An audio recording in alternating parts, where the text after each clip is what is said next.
Hello friends, math with TR sir YouTube class channel में आपका हार्दिक स्वागत है।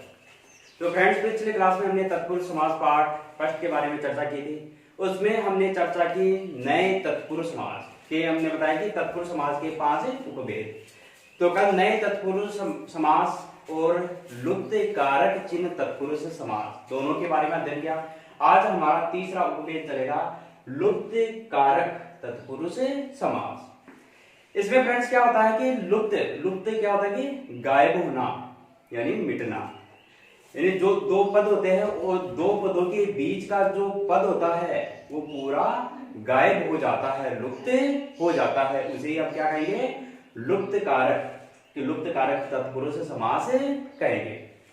तो फ्रेंड्स, आज हम चर्चा करेंगे लुप्त कारक तत्पुरुष समास कि इस समास में प्रथम पद व अंतिम पद तो लिखा जाता है, लेकिन बीच का पद लुप्त हो जाता है। कि केवल एक शब्द नहीं बल्कि पद का पद पूरा लुप्त हो जाता है। कैसे फ्रेंड्स? कि कुछ उदाहरणों के द्वारा मैं आपको समझाऊंगा कि सामासिक पद, कि समास का जो पद है उसे हम सामासिक पद कहेंगे, समस्त पद कहेंगे। और एक तरफ बनाया समास विग्रह, कि समास को विग्रह करना। तो कुछ उदाहरणों के द्वारा मैंने बताया कि पहला उदाहरण है दही बड़ा। दही बड़ा, तो दही बड़ा समास विग्रह है जब हम करेंगे तो क्या बनेगा? दही में डूबा हुआ बड़ा। कि दही में डूबा हुआ बड़ा, उसे ही क्या कहेंगे? दही बड़ा। अब देखो फ्रेंड्स कि बीच का जो पद है कि केवल एक शब्द ही लुप्त नहीं हुआ है, बल्कि पूरा पद का पद पूरा लुप्त हो गया है। तो इसे ही कहेंगे लुप्त यानी कि गायब होना। तो फ्रेंड्स, आगे है कि पकौड़ी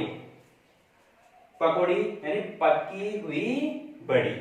तो बीच का जो पद है वह लुप्त हो जाता है। तो बीच का पद लुप्त हुआ तो क्या सामासिक पद बनेगा? पकोड़ी। तो सामासिक पद बनेगा इसका पकौड़ी, और समास विग्रह करते हैं तो पकी हुई बड़ी। तो इस तरीके से बीच का जो पद है वह लुप्त हो जाता है। कि प्रथम पद और अंतिम पद तो लिखा जाता है, लेकिन बीच का पद लुप्त हो जाता है। आगे फ्रेंड्स है कि वायुयान, वायु में चलने वाला यान। कि वायु में चलने वाला यान, तो बीच का जो पद है, तो फ्रेंड्स मैंने बताया कि केवल एक शब्द ही लुप्त नहीं हो रहा है, बल्कि पद का पद लुप्त हो जाता है। तो बीच का संपूर्ण पद लुप्त हो गया। तो इनका जब हम सामासिक पद करेंगे तो वायुयान बनेगा। समास विग्रह करते हैं तो वायु में चलने वाला यान। तो ये देखो फ्रेंड्स कि बीच का जो पद है वह लुप्त हो रहा है। आगे फ्रेंड्स है मधुमक्खी। मधु एकत्र करने वाली मक्खी। अब देखो फ्रेंड्स, एकत्र करने वाली बीच का पद है, तो जब हम इसका सामासिक पद करेंगे तो मधुमक्खी। समास विग्रह करते हैं तो मधु एकत्र करने वाली मक्खी। तो बीच का पद लुप्त हो जाता है। आगे फ्रेंड्स, रेलगाड़ी। कि रेल पर चलने वाली गाड़ी। अब देखो फ्रेंड्स कि पर चलने वाली, ये पद लुप्त हो जाता है। तो फिर क्या बन जाएगा?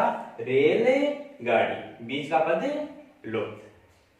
आगे है बैलगाड़ी।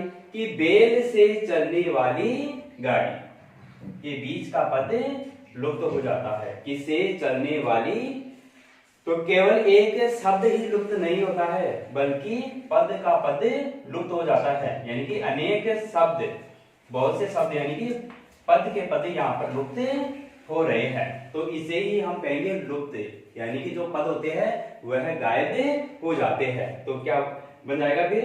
बैलगाड़ी, रेलगाड़ी, मधुमक्खी, वायुयान, पकौड़ी, दही बड़ा। तो इस तरह से लुप्त कारक तत्पुरुष समास बनता है। तो फ्रेंड्स, किसी भी तरीके के आपके क्वेश्चन जब बनेंगे कि लुप्त कारक तत्पुरुष समास, तो जो बीच के पद शब्द नहीं बल्कि अनेक शब्द लुप्त होते हुए दिखाई दे, तो आपको लुप्त कारक तत्पुरुष समास करना है। और फ्रेंड्स, आप ये देखो कि जो कारक है वो कारक विभक्तियां भी आपको देखने को मिलेगी। लेकिन दूसरी जो पहचान है वो एक से अधिक जो शब्द है, पद है, वो लुप्त होते हुए दिखाई देते हैं। तो प्लीज फ्रेंड्स फोटोशूट कीजिए आप।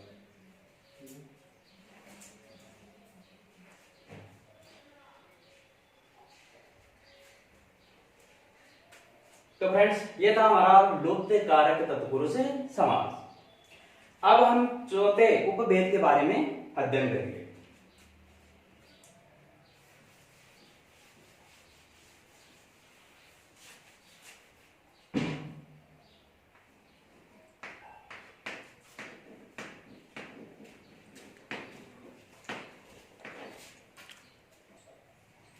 हेलो फ्रेंड्स, तत्पुरुष समास का चौथा उपभेद अल्लुक तत्पुरुष समास। तो फ्रेंड्स इसके बारे में बताऊं कि अल्लुक तत्पुरुष समास में इसमें क्या होता है कि संस्कृत के विभक्ति चिन्ह के समान इसका प्रयोग किया जाता है कि जब प्रथम पद खत्म होता है तो उनके तुरंत बाद कारक चिन्हों का भी प्रयोग किया जाता है। तो उसे हम क्या कहेंगे, अल्लुक तत्पुरुष समास कहेंगे। कि जिस प्रकार से पहले जैसे उदाहरण है कि मृत्युंजय, कि मृत्यु मृत्यु को उत्पन्न करने वाला, तो मृत्यु के तुरंत बाद को यानी कि कारक चिन्ह उत्पन्न हुआ है। तो ये इनकी पहचान बनती है कि संस्कृत का विभक्ति चिन्ह कहीं ना कहीं दिखाई देता है और प्रथम पद की समाप्ति के तुरंत बाद कारक चिन्ह भी दिखाई देते हैं। उसे हम क्या कहेंगे, अल्लुक तत्पुरुष समास कहेंगे। तो फ्रेंड्स अब हम बात करते हैं कि अल्लुक तत्पुरुष समास, कि इस समास में संस्कृत का विभक्ति चिन्ह लगता है तथा प्रथम पद के तुरंत बाद कारक चिन्ह भी लगते हुए दिखाई देते हैं। उसे हम क्या कहेंगे, अल्लुक तत्पुरुष समास कहेंगे। तो फ्रेंड्स कुछ उदाहरण मैंने यहाँ लिखे हैं। अब इनके बारे में बताऊं मैं आपको कि मृत्युंजय के पहला जो पद है सामासिक पद है मृत्युंजय, कि मृत्यु को जीतने वाला। अब देखो फ्रेंड्स कि मृत्यु यह पहला पद है कि मृत्युंजय, तो मृत्यु की जो यहाँ पर प्रमुख जो प्रधानता है इसी की होती है और इनके तुरंत बाद कारक चिन्ह भी आपको दिखाई देगी कि मृत्यु को जीतने वाला। तो देखो फ्रेंड्स कि कारक चिन्ह भी कहीं ना कहीं लगता हुआ दिखाई देता है। और पहली पहचान है कि संस्कृत का विभक्ति चिन्ह, कि ये जितने भी जो शब्द बनते हैं संस्कृत के समान ही बनते हैं। तो ये सारे किन में आते हैं, अल्लुक तत्पुरुष समास में, यानी कि साधारण शब्दों से ये जो शब्द है, ये जो पद है वह कुछ भिन्न ही मिलेंगे। तो मृत्यु को जीतने वाला, तो मृत्यु को जीतने वाला, तो यहां पर कारक चिन्ह है, तो कारक चिन्ह है और तुरंत बाद कारक चिन्ह आया है। संस्कृत के समान विभक्ति चिन्हों का प्रयोग होने के कारण हम क्या करेंगे, अल्लुक तत्पुरुष समास करेंगे। दूसरा उदाहरण है फ्रेंड्स कि मनसीज, कि संस्कृत की विभक्ति चिन्ह के समान और मन के तुरंत बाद कारक चिन्ह आपको दिखाई देगा कि मन में उत्पन्न होने वाला। ये देखो फ्रेंड्स कि मन के बाद में ये कारक चिन्ह क्या, तो हमने पढ़ा था अधिकरण कारक में, उसमें में पर, तो तुरंत बाद कारक चिन्हों का भी प्रयोग देखने को मिलेगा। कि पहली पहचान की संस्कृत का विभक्ति चिन्ह का प्रयोग, दूसरा तुरंत बाद कारक चिन्ह का भी, यानी कि प्रथम पद की समाप्ति के दौरान कारक चिन्ह का भी प्रयोग होता है। तो मन में उत्पन्न होने वाला। आगे फ्रेंड्स सरसी होता है तालाब या सरोवर, तो सरोवर में उत्पन्न होने वाला। तो सरसी के तुरंत बाद यानी सरोवर के बाद में कारक चिन्ह का प्रयोग हो रहा है। तो मैं यहां पर कारक चिन्ह, तो यहां पर है अल्लुक तत्पुरुष समास। आगे फ्रेंड्स वाचस्पति, वाचस होता है वीणा, वाणी होता है फ्रेंड्स वाणी, वाचस होता है वाणी का पति, तो वाणी का पति यहां पर क्या है, कारक है, जो कारक चिन्ह का यहां पर प्रयोग हो रहा है। तो प्रथम पद की तुरंत समाप्ति के उपरांत आपको कारक चिन्ह दिखाई दे और संस्कृत के समान शब्दों का प्रयोग हो तो आपको क्या करना है फ्रेंड्स, अल्लुप्त तत्पुरुष समास। अगला उदाहरण है भयंकर, कि भय के तुरंत बाद कारक चिन्ह, कि भय को, ये देखो फ्रेंड्स को, कि भय को उत्पन्न करने वाला, तो दोनों पहचान आपको यहाँ पर दिखाई देंगे। तो प्लीज फ्रेंड्स इसकी फोटो शूट कीजिए। हाँ तो फ्रेंड्स, तत्पुरुष समास के 5वें उपभेद के बारे में आज हम अध्ययन करेंगे। ये 5वां जो हमारा उपभेद है, उपपद तत्पुरुष समास के अंतिम उपभेद। इसमें क्या होता है कि फ्रेंड्स कि इस समास में अंतिम पद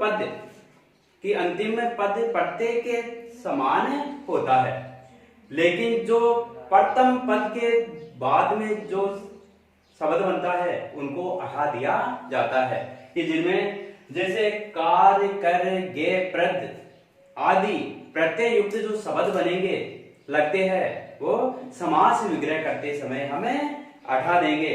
तो ये हमारी पहचान बनती है उपपद तत्पुरुष समास की। तो फ्रेंड्स देखिए कि इस समास में अंतिम पद कौन सा हुआ, ये प्रथम पद और ये अंतिम पद, या प्रथम पद या द्वितीय पद। तो इस समास में अंतिम पद, कार यहां पर अंतिम पद है, प्रत्यय के समान बनता है। तो फ्रेंड्स कि जो उपसर्ग शब्द के प्रारंभ में जुड़कर नए शब्द का निर्माण करते हैं और प्रत्यय शब्द के अंत में जुड़कर नए शब्द का निर्माण करते हैं, तो शब्द के अंत में जुड़ा है तो प्रत्यय के समान बनता है तथा समास विग्रह, कि जब हम स्वर्णकार का जब समास विग्रह करेंगे, सामासिक पद का समास विग्रह करेंगे, तो समास विग्रह करते समय कि जो कार, कर, गे, प्रद आदि जो प्रत्यय युक्त जो शब्द मिलते हैं उनको हम हटा देते हैं। ये हमारी पहचान बनती है उपपद तत्पुरुष समास की।